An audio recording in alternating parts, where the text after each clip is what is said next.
Creating a great character for Dungeons and Dragons doesn't always involve writing a 1 or 2 page backstory and having everything fully fleshed out. For me, it means making my characters more fun for me and everybody else at the entire table. I want my characters to be more memorable, to be more dynamic, to be easy to role play after all. And what if I told you that there were some ways that you could do that without writing that lengthy backstory, without figuring everything out?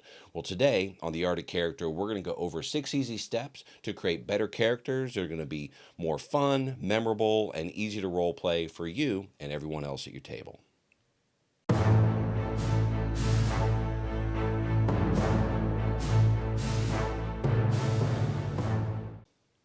I'm Chris. Welcome to the Art of Character podcast, where we talk about all things Dungeons and Dragons, focusing on the heart of the matter, what makes characters better. So in this episode, we're going to go over 6 easy steps for creating characters that are more memorable, more dynamic, easy to role play, and even more fun for you and everyone else at your entire table. So thanks so much for joining us today. Let's roll. So number one, you always have to make it fun. If I'm going to create a character, it's got to be something I'm going to enjoy playing. So let's say the party needs a cleric, right? And I don't really want to play a cleric right now, but they really do need a cleric for this adventure. I'll stick out my hand, I'll play cleric, but I'm going to come up with something that's fun, that's interesting.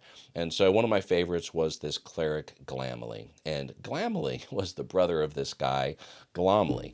Glomly was killed so it's a dwarven cleric, right? And he is killed in what is essentially the second main combat of the campaign, and Glomly is. And then, so the rest of the party is, they're carrying on. The DM's like, well, go ahead and roll up your backup. So I'm rolling up a character as they're playing. So I'm like, well, they need a cleric, so I'm going to make another cleric. I didn't really want to be a cleric.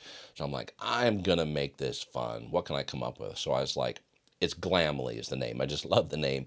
And it's going to be Glomly's brother.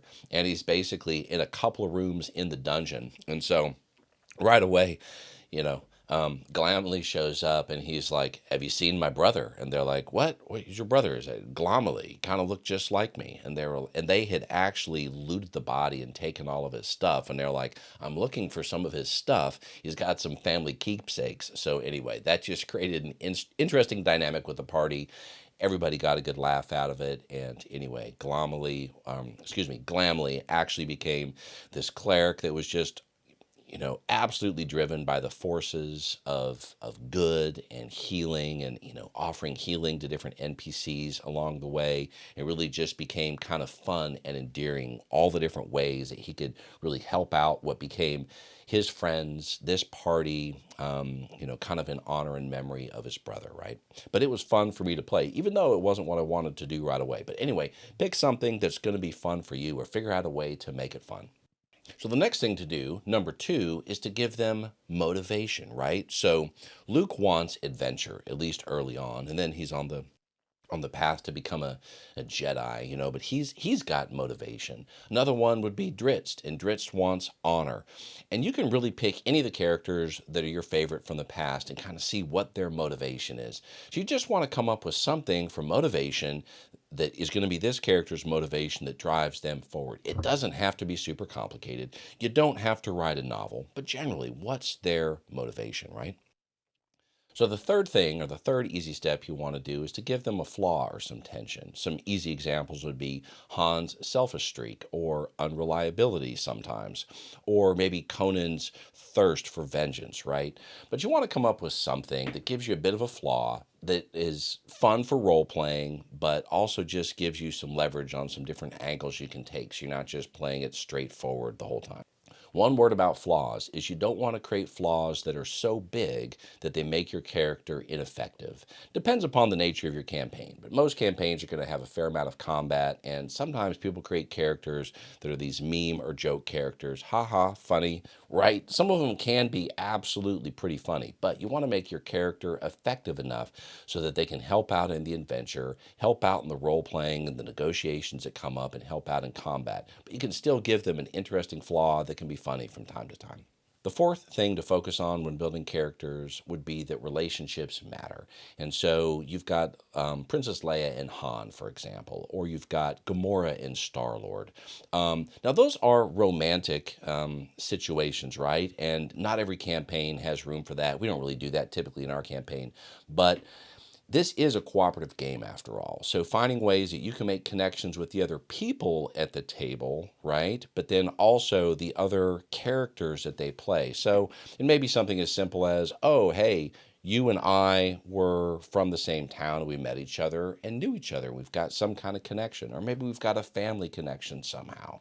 Or actually within the game, doing things really cooperatively to help out the other players is going to help your character build a relationship with that character in a role-playing sense, but also build an actual kind of a real relationship with the other people at the table. It just does that. If somebody's doing something great or nice or wonderful for me, that's going to help me role play off of that and build into that. And it feels good, right? It's great to play the game in a cooperative fashion.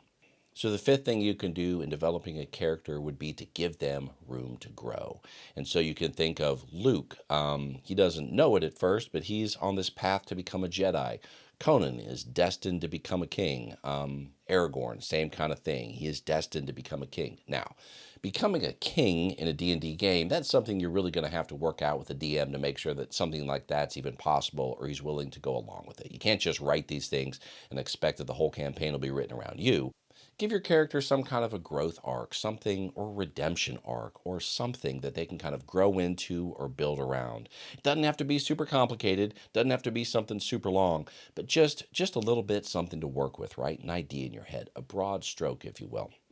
So the sixth and final thing you can do is to give your character a memorable quirk. And these can be easy and fun. And really, I love giving my characters just a quirk that pops up every now and then.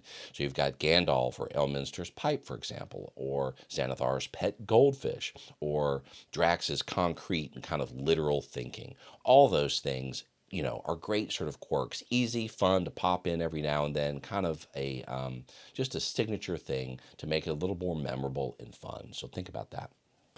But wait, there's more. So I've got a bonus for you. And the first bonus is to role play combat. So come up with something your character does in combat to help them role play. So maybe you're like, I'm going to give them some really creative spell kind of descriptions for what happens. Or maybe there's a particular flair with a sword or a whip. And for example, or you've got a tagline in combat. Inigo Montoya, for example, prepare to die.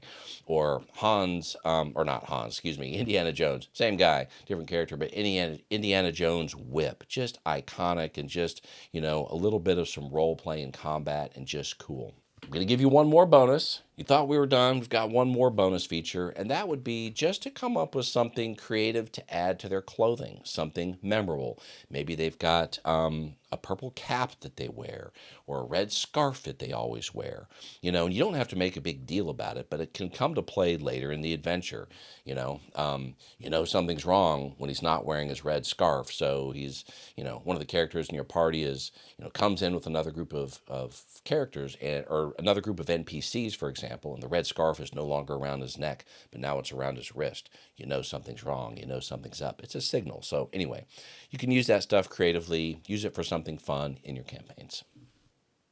And as we like to say at The Art of Character, creating a character really is more about the art than the science. Of course, you can min-max if you want to. You can get your stats just right and your spells and your equipment and all of that. And that's going to make you more effective in things like adventuring and exploring. However, really kind of fully fleshing out a character and putting in some of the details, really that is more of an art. And it's really kind of what's fun for you, really, and what can help make your role-playing a little more fun, more effective. And if I hadn't said it before, I'm going to say it again. Fun, fun, fun, right? Ultimately, what you want to do is create a game and an experience and a character that's going to be fun for you to play. And remember, the other people at your table, you want to make it more fun for them also. So anyway, I hope you keep adventuring, keep playing, and as always, keep rolling. Thank you so much for joining us on this episode of the Art of Character podcast, where we publish new Dungeons and Dragons related content each and every week. If you want to support the channel, you can like, comment, or subscribe, or click below and you can join our Patreon, or click below and you can purchase something from our merch store, like this really cool t-shirt just like this. Anyway, thank you so much for joining us.